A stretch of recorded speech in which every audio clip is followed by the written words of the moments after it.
nosso segundo período, aqui no nosso milésimo período, na verdade, nosso período após a República Comunista. Acaba a República Comunista. Saímos do momento de República, certo? E entramos no qual? No regime militar, ou como alguns chamam, ditadura militar, que vai do ano de 1964 até 1985. 21 anos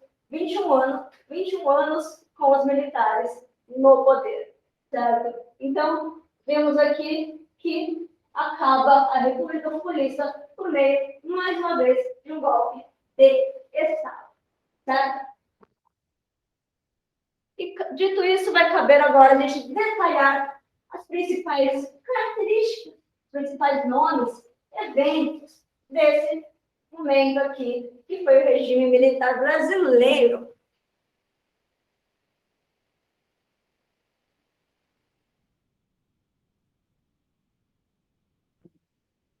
Então, vamos de regime militar.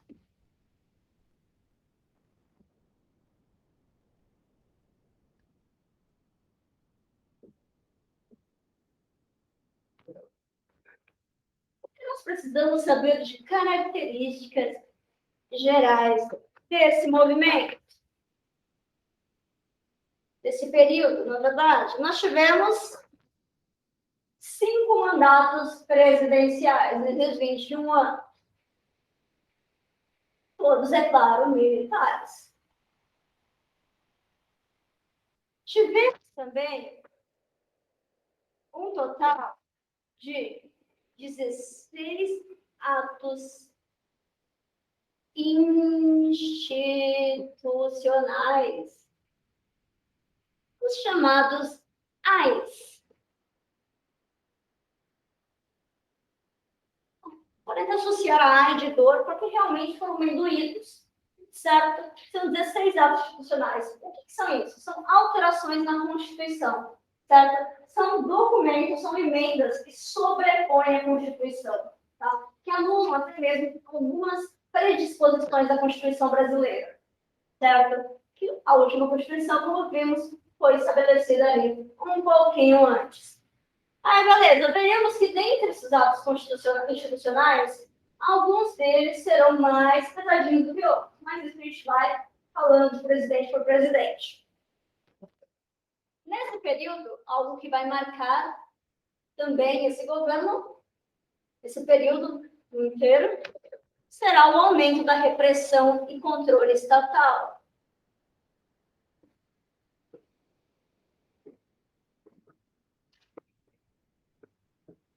Ou seja, o Estado, em nome dos militares, vai adquirir, sobretudo, usando os atos institucionais, um grande poderio. Tá? Vai ter ali, vai ser detentor de todos os instrumentos de poder possíveis, inclusive tendo o monopólio da violência, certo? Para fazer com que o seu governo prevaleça e que seja legitimado. Tá? Além disso, nós visualizaremos uma diminuição do que nós chamamos de liberdades democráticas. Iremos ver, por exemplo, a supressão do habeas corpus, certo? O direito de responder em liberdade do cidadão, ele vai ser ali, dado com os atos institucionais, certo? Nós veremos a grande censura a todos os meios de comunicação, tá? Então, a gente não pode falar que existem liberdades democráticas plenas nesse período, tá? Em alguns períodos foi de mais, outros de menos, tá? Mas sempre tendendo ali para um pouquinho menos. Veremos também que teremos altos e baixos no quê? Na economia. Algumas pessoas costumam associar esse período, regime militar, de grande prosperidade econômica, mas isso tem que ser olhado com muitíssimo cuidado. Tivemos, sim, como veremos, um momento de maior prosperidade, aumento do produto interno bruto, do PIB brasileiro, tá? Um aumento de riquezas da nação, de forma geral, mas tem 2 pontos que não podem ser esquecidos. Primeiro, esse sucesso econômico acabou atingindo mais o bolso de alguns setores da sociedade brasileira, especialmente aqueles que já eram mais ricos e também um pouquinho da classe média, tá? Uma média baixa, classe média, enquanto outros setores mais pobres continuaram como tiveram até os domínios. Além disso, é um alto e baixo porque, em determinado momento, essa economia vai ganhar maior notoriedade, maior importância, vai dar mais certo. Em outro momento, que nem vai ser tão longe assim, já iremos ver uma queda desse sucesso, tá? Então, é um período de altos e baixos na economia. E se a gente somar o total dos 21 anos, foi mais um período de baixo do que de alto. Além disso, veremos outra característica que vai acontecer em um momento específico, que eu vou destacar mais para frente. Em determinado período, em boa parte, na verdade, desse regime militar, o bipartidarismo foi o sistema que reinou. O que é isso? Bipartidarismo. 2 partidos. Então, apenas 2 partidos se candidatam e concorrem às eleições. Eram eles o Arena, partido governista, que apoiava o regime, por outro lado, o Movimento Democrático Brasileiro,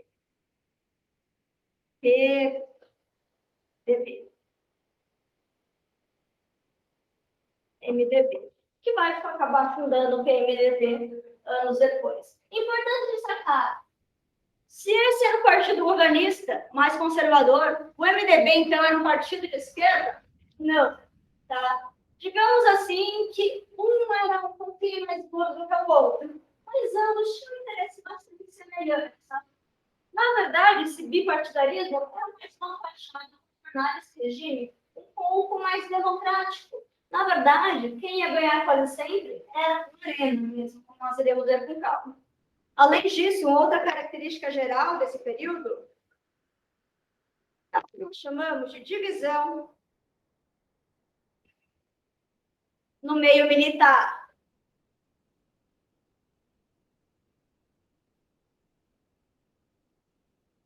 E o que eu quero dizer com isso? Foram fundadas é o que nós chamamos de escolas políticas. Na verdade, se refere a linhas de pensamento. Então, um grupo de militares estava associado a uma linha de pensamento e outro a outra linha de pensamento. Tem que lembrar dessa maneira. Nós tínhamos 2 grupos, então, que tinham ideias que tinham conexões diferentes. Tá? O primeiro, nós chamamos de militares do grupo Sorbonne.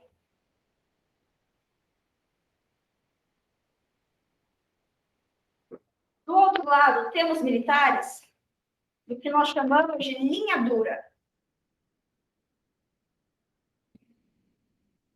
Como já diz o próprio nome, sabemos aquele que tinha umas ideias um pouquinho mais radicais. Tá? Então, os militares, o que a gente precisa saber para entender esses 2 grupos? Em 1964, quando acontece o golpe de Estado, nós iremos visualizar que alguns grupos de militares vão querer cumprir a cota, normalmente ali delegada ao exército em determinados momentos. Poxa, você não tem presidente, né? Na verdade, o presidente foi quase convidado a se retirar, mas considerando que o Estado, para eles, estava em caos. Tá? Essas ideias no regular não estavam bacanas. Tá? Então, qual era a ideia? Era tomar o poder em 1964, organizar o Estado na medida do possível e devolver o poder ao povo novamente. Tá? Voltar ao regime ali de eleições diretas, o regime republicano. Então, alguns apoiavam isso, um retorno breve às vias democráticas. Tá? Eles que apoiavam esse retorno rápido, tá? A devolução, devolver o poder aos civis, eram os do grupo Sorbonne. Tá? Enquanto os chamados linha dura tinham uma ideia mais de manter os militares no poder por mais tempo ou pelo tempo que fosse, certo? Normalmente, iremos ver que os linha duras acabaram ali assumindo todas as vias para que se mantivessem no poder, especialmente as vias mais violentas. Mas, professora, quer dizer, então, que os da Sorbonne eram mais bonzinhos? Eram gente ali tranquila?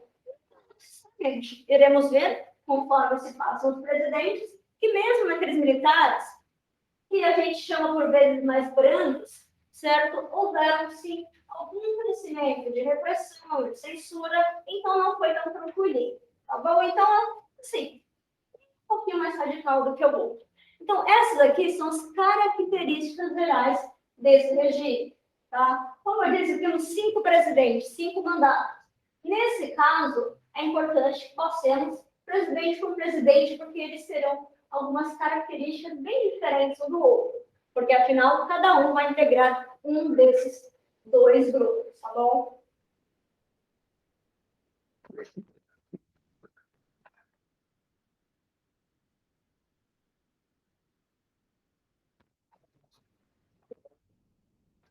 Nosso primeiro presidente que assume logo aos 1º de abril de 1964,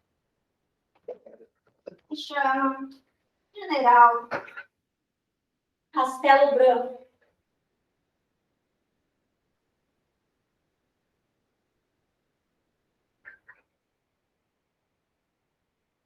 E vai governar de 1964 a 1967. Qual será a missão, então, do senhor Castelo Branco nessa situação? Castelo Branco está mais alinhado com os pensamentos do grupo Sorbonne, tá? Aquele pensamento de devolver aos civis em breve o poder, tá? Mas, enfim, o que vai acontecer? Veremos aqui, esse período, como de construção das bases para o regime. Ou seja, vai ser aqui que vão ser criados aqueles sistemas que vão servir para a manutenção do regime por 21 anos. Dentre eles, vão ser criados os primeiros atos institucionais. Então, vamos entrar apenas alguns deles, afinal, 16, não é do nosso interesse memorizar 16 atos. Apenas 3 serão os mais relevantes, que são os que costumam aparecer nas provas. Primeiro, nós teremos um ato institucional, o AI-1. O AI-1, o que estará sendo criado? Estará cancelada abaixo as chamadas eleições diretas. Então, entendam, a Constituição prevê eleições diretas. Eleições ali com o voto do povo. O AI-1 vai ser ali uma emenda que vai sobrepor a Constituição, que vai falar, não vai ter eleição direta, não. Não vai acontecer isso. Então, essa é uma das primeiras características do AI-1. Além disso, terá o que também, nesse período? A chamada cassação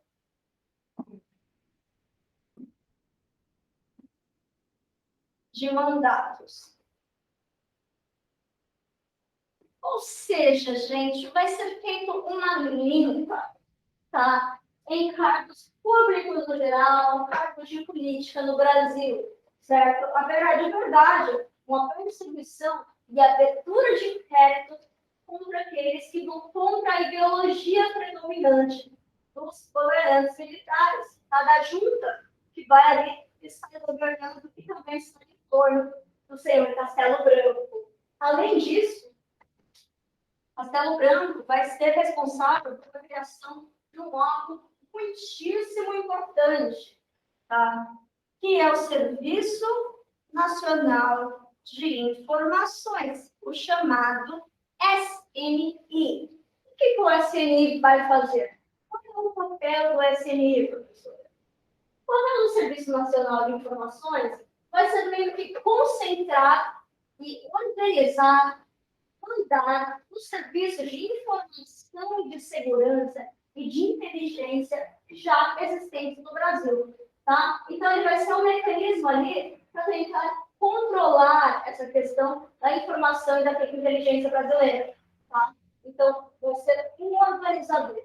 Tá? Então, vão estar aqui documentos relacionados à própria segurança nacional, ao Conselho de Segurança Nacional. Quando falamos de segurança nacional em regime militar, Estamos falando de uma segurança nacional, que para além do inimigo externo, que é normalmente assim que se vê em questão militar, para além do foco inimigo externo, que era o que existia sobretudo em 64, o perigo agora é o inimigo interno.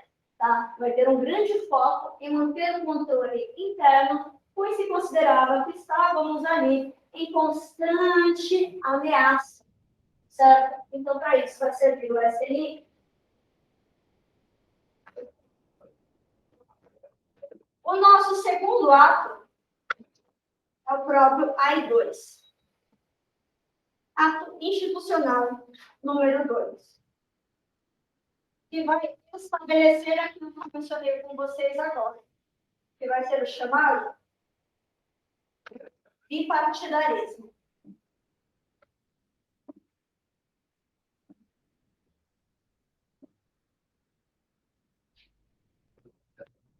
Aqui eu vou apenas pôr um destaque. Que teremos o AI3 e o AI4. Normalmente esses não são tão cobrados, mas caso apareça na vida de vocês, é com o AI3 que vai ser estabelecido que indiretas, eleições diretas, além de para a presidência, para governador de estado. E, por fim, no AI4, teremos o que é a convocação de uma constituinte. Afinal, a Constituição existente até aquele momento já não combina mais com o regime político local.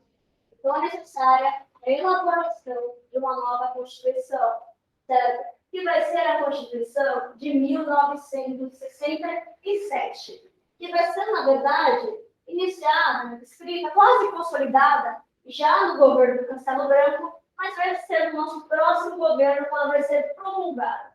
Ou seja, vai ser votada e vai ser colocada em prática.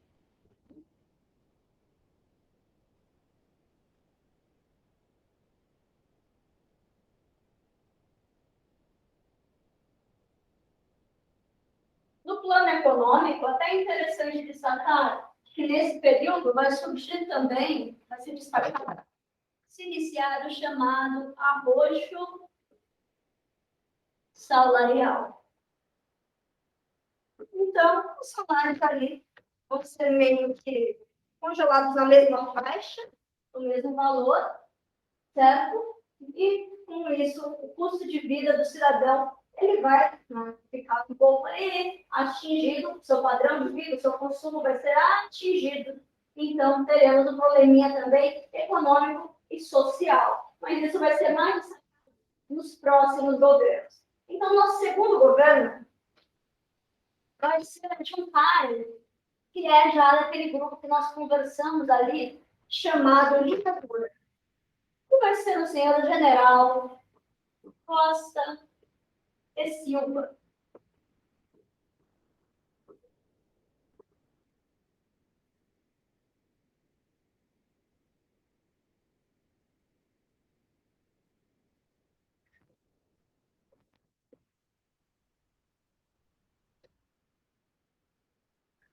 Cujo governo vai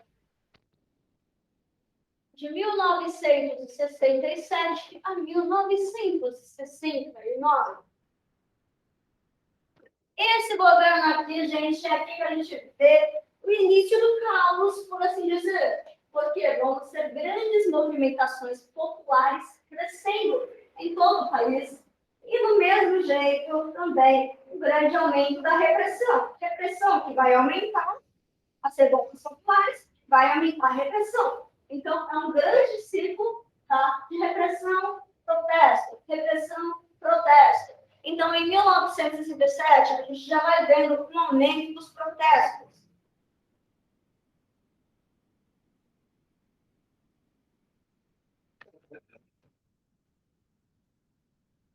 Pouco tempo depois, ainda nesse governo, nós teremos, por exemplo, a chamada passeata dos 100 mil. Eu já explico. Tá? Então, Então, o que a gente vai destacar também? Já em 1967, nós teremos o que nós chamamos de Constituição de 1967, que vai fazer o quê, gente? Os atos institucionais escritos até aqui para alterar a Constituição vão ser, na verdade, incluídos na Constituição. Então, a Constituição não vai mudar, no sentido mesmo de adotar esses pontos aqui, que já foram criados antes. Tá? Então, a Constituição que vai servir para legitimar o regime militar, o governo dos militares. Até porque se tem uma diferença entre o regime militar no Brasil e o regime militar de demais ditaduras que surgem todo o Cone Sul, na América Central, na América Latina de maneira geral, em países como Uruguai, Chile, Argentina, uma grande diferença aqui no Brasil se observa uma grande necessidade de legitimação, ou seja, de validar esse governo pelos próprios governantes. Eles têm a preocupação de dar uma fachada democrática, tá? De funcionar um pouquinho as arbitrariedades e dar uma fachada de que está tudo bacana, para que assim eles permaneçam no poder. Então, criar uma Constituição e tornar legal aquilo que eles decidiram fazer é bacana, tá? Para criar uma fachada de democracia, tá bom? Nessa Constituição, o que a gente vai visualizar? A diminuição dos direitos políticos. Afinal, as eleições diretas, elas realmente são canceladas oficialmente. O aumento ali, então, da nossa cassação de mandatos.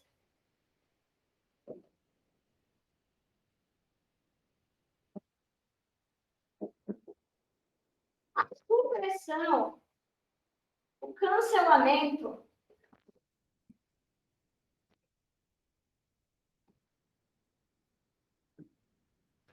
do que nós chamamos de habeas corpus. Agora, o cidadão não tem mais direito de responder em liberdade e ele não é inocente até que ele prove. Ele é culpado até que ele prove o contrário, certo? Então, o habeas corpus, ele vai dar o quê? Vai dar uma grande brecha para que muitas pessoas sejam perseguidas. Sejam essas pessoas, às vezes, por motivações políticas, por agirem contrariamente ao governo, seja outras pessoas por razões que até hoje não se sabe muito bem. Depois disso, o que vai acontecer também, além da supressão do cancelamento da habeas corpus? O cancelamento de partidos políticos.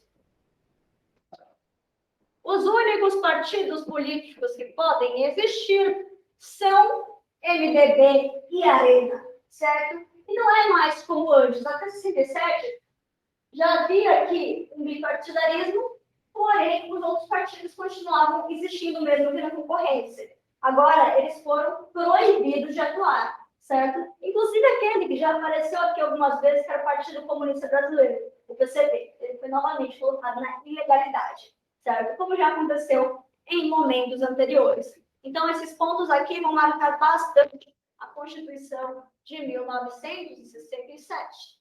Beleza?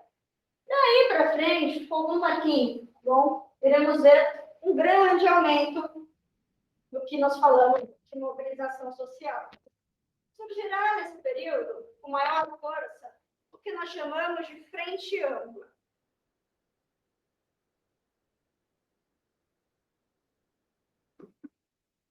Composta pelos partidos excluídos. Ou seja, aqueles que não podiam morrer, aqueles que não podiam mais existir, certo? Então, acabaram participando aqui o PTB, a UDN, o PCB, vários partidos, mesmo que com algumas diferenças ideológicas, se uniram, porque afinal eles tinham um objetivo comum, ir contra o regime militar. Então, essa frente ampla, ela vai surgindo ali com força nesse período. Além disso, nós vamos visualizar também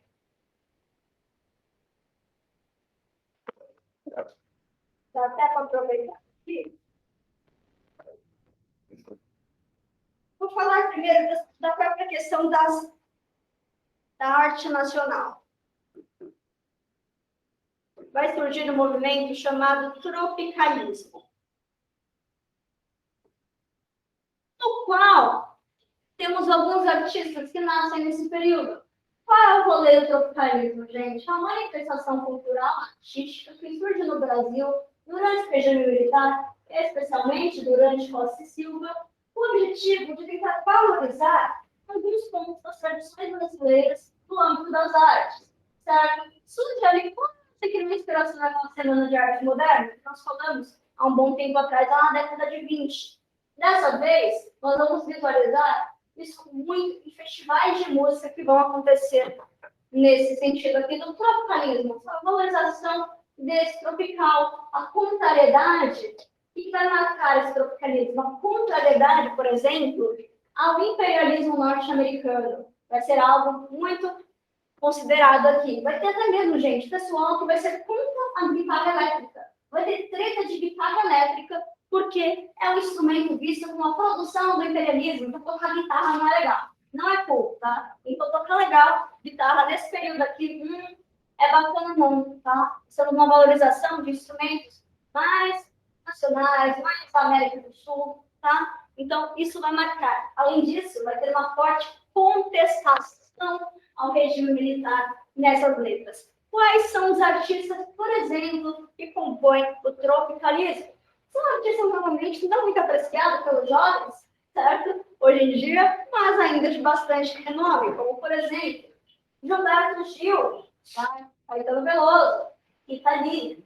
Tá? Eles vão estar aqui incluídos nesse movimento de tropicalismo, certo? Nesse período também, até um pouquinho mais para frente, nós teremos o crescimento também de outro movimento artístico chamado Jovem Guarda, certo? Estará também incluído nesse movimento aqui com uma forma de manifestação cultural, especialmente musical, tá? Então a arte, ela vai crescer nesse período. Mas, cara, professora, não tinha censura? Tinha censura. Então, o que acontecia?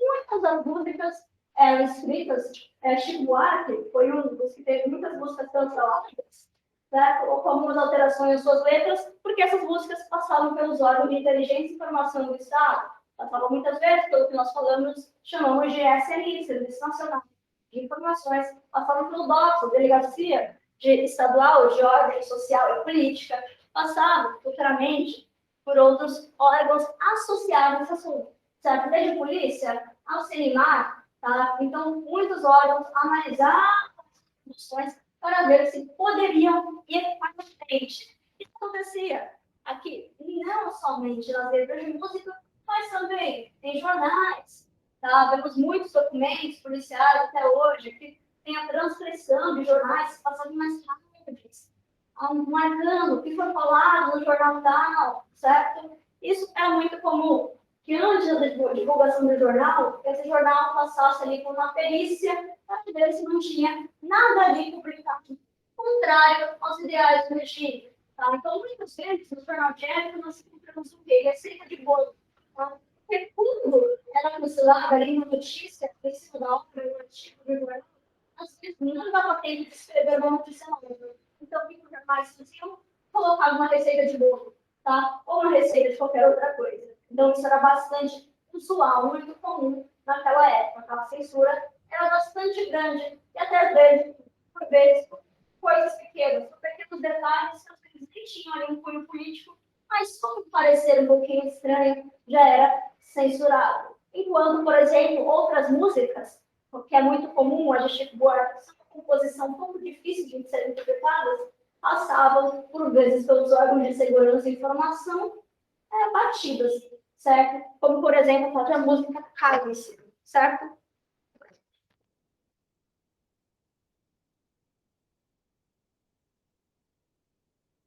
Explicada que as questões artísticas, especialmente desse governo, ainda na verdade, nesse governo, nós precisamos destacar o quê? O aumento desses protestos. O aumento desse protesto vai ser marcado, sobretudo, por um setor da sociedade brasileira, que vai ser o setor estudantil. Então, o movimento estudantil, conhecido como ME, vai ganhar muita força. Desde o primeiro dia do estabelecimento do regime militar, a contestação dos estudantes vai ser bastante grande, certo? Eles, com a União Nacional dos Estudantes, irão levantar, organizar a maior parte dos protestos contra o governo. Tá? Então, já em 2017, esses protestos vão aumentando uma quantidade maluca, tá bom? Uma quantidade, assim, completamente inesperada, até mesmo para a época. Então, vai ter um crescimento da atividade no movimento estudantil com apoio popular no geral.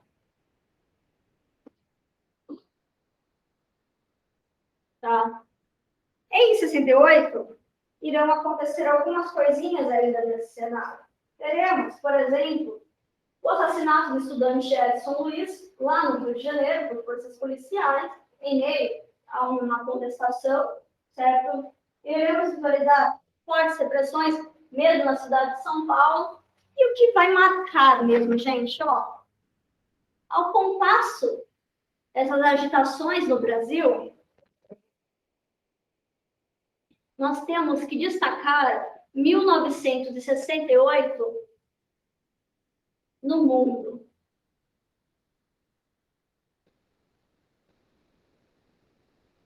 No sentido de movimentos sociais. 1968 é um ano marcado por grandes acontecimentos políticos, não só no âmbito nacional aqui no Brasil, como em diversas regiões do mundo, incluindo Estados Unidos, México, países da Europa, certo? Como França. Então, iremos ver ali um grande crescimento de manifestações populares, sobretudo conduzida pelos setores estudantis, por diferentes razões da época. Lembremos, estamos numa época de algo que nós consideramos chamar, começamos a chamar, talvez, de revolução cultural, certo? Além da situação de governos mais repressivos na América Latina, nós vemos também uma mudança de ideias de forma geral. Lembremos, estamos na década de 60, passando da década de 70. Então, nós temos o que nós chamamos de revolução dos costumes, certo? Aquelas ideias mais tradicionais vão ser começadas a ser apagadas por parte, sobretudo, da geração de jovens. Tá? Temos ver o crescimento do movimento hippie, o crescimento da ideia do sufrágio feminino, certo? Movimentos feministas pelo mundo. Temos ver a questão do descolamento de padrões sociais, a galera normalmente fica cabeludo, a galera querendo usar uma mais despojada, tá? Grandes festivais de música, a ideia também de drogas, então isso está revolucionando o pensamento, tá? Uma grande chave que diferencia muito uma época da outra. Então, isso acontece no mundo inteiro e o Brasil está inserido nesse contexto. Apesar de algumas questões tentam pegar para esse sentido também. Tá? Então, 1938, importante marco de movimentos sociais e transformações sociais. É claro que, com a galera crescendo, a movimentação estudantil, conforme cresce os protestos, cresce a repressão. Chega um momento em que os protestos já estão começando a assustar um pouquinho. Tá? Vai ter uma escalada, então, da resistência ao regime militar. Diante disso, vê-se o pretexto perfeito para tornar esse regime um pouquinho mais duro. Tá? Vai ser utilizada, esses movimentos serão utilizados como desculpa para o estabelecimento do nosso quinto ato institucional. Que da ditadura, gente, é o mais importante de todos. É o chamado AI-5, ato institucional número. Esse ato institucional vai dar início ao que nós chamamos de anos de chumbo.